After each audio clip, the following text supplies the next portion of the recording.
Day 719 of the Ukrainian War Map, also known as the Russo-Ukrainian War. Juzzy here, and today is a super quick update as I take a simplified and down-to-earth approach to some of the most important happenings on the ground in Ukraine. So starting off, we'll take a look at those Russian losses, as currently Russia sits on more than 397,000 military personnel losses, once again eclipsing that daily 1,000 mark with an additional 1,090 in the past 24 hours. Then as for hardware losses, 8 tanks, 27 APVs and 19 artillery. Then we'll head back across to the map today and start out in Russia, as overnight there was a large fire at the Gazprom refinery near Moscow city. Local sources claimed ambulance and fire trucks rushed toward the site, yet the local authorities claimed that there were no fires in the area. Yes, sure, if you say so.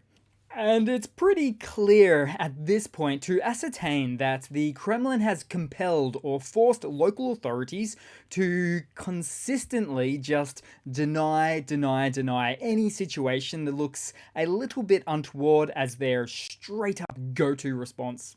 Then headed south on the map and still within Russia, as pro-Ukrainian agents from the Atesh guerrilla group have provided Ukrainian forces with detailed intelligence on Russian military assets, including the exact count of aircraft and missile storage locations at a military base in Yeysk within Russia's Krasnodar region. Now, Atesh operations, which do in fact include Russian nationals, to say the least, aim to disrupt attacks on Ukraine by gathering precise information on military operations and urging Russian pilots to end the conflict.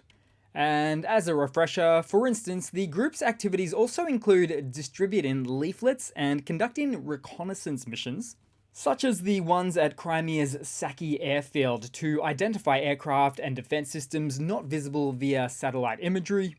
And despite the risks, these espionage efforts have yielded valuable insights, as the far-reaching group continues to perform their intelligence operations practically unimpeded by the Kremlin.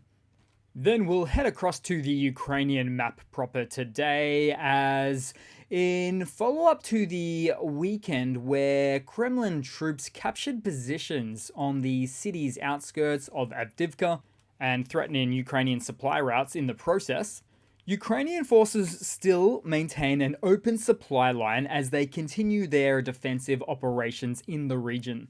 And despite the challenging circumstances, Ukrainian commanders express control over the situation, emphasizing their efforts to reinforce defenses and ensure the continuation of logistical support into Abdiivka.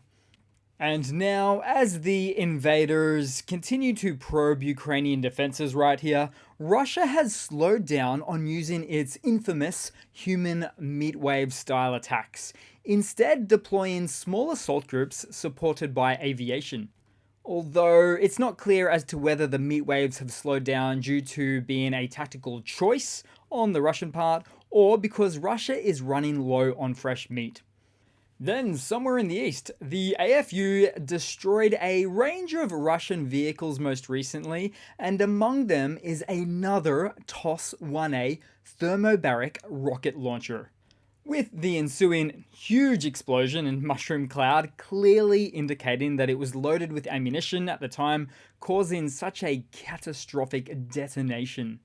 Then, also in the east, a Ukrainian quadcopter dropped its load into a Russian T-90S variant, setting the tank alight. So once again, we see Russia pulling out the export variants of their tanks as they do with anything they can to plug the hardware gaps within their own armored vehicle arsenals.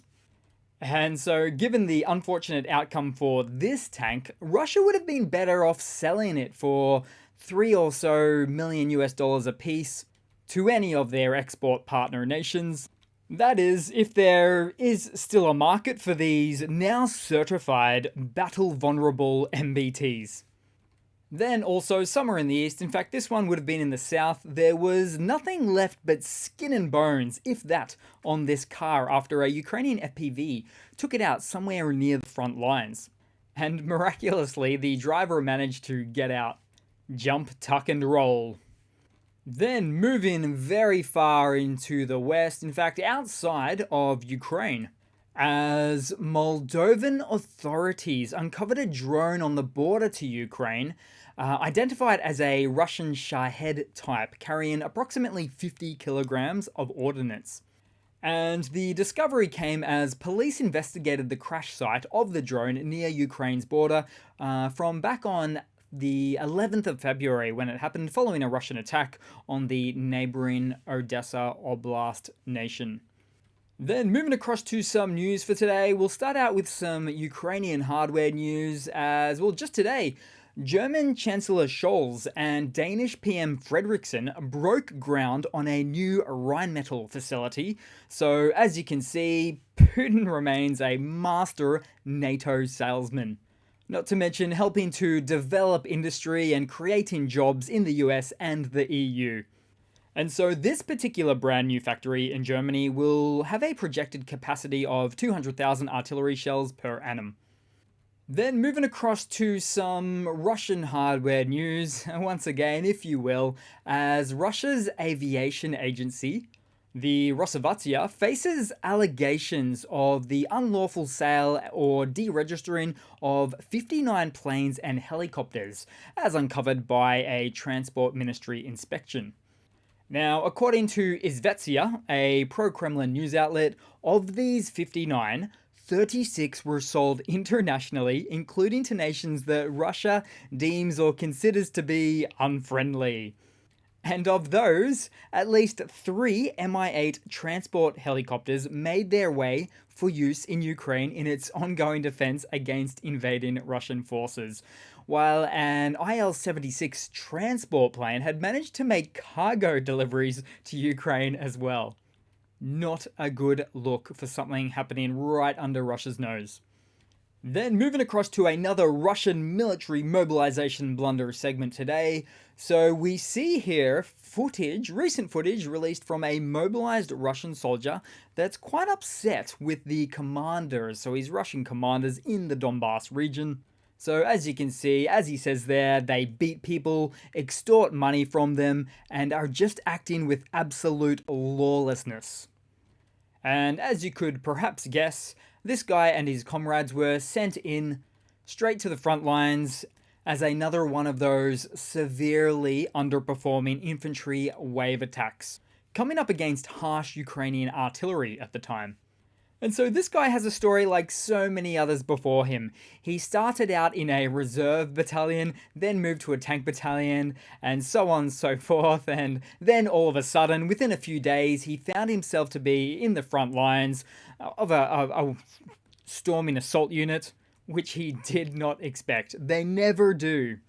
So, as he would, he's been complaining, putting this video appeal out, as he says he wants to join and serve in the regular Russian army, which doesn't really exist for the purpose of this war.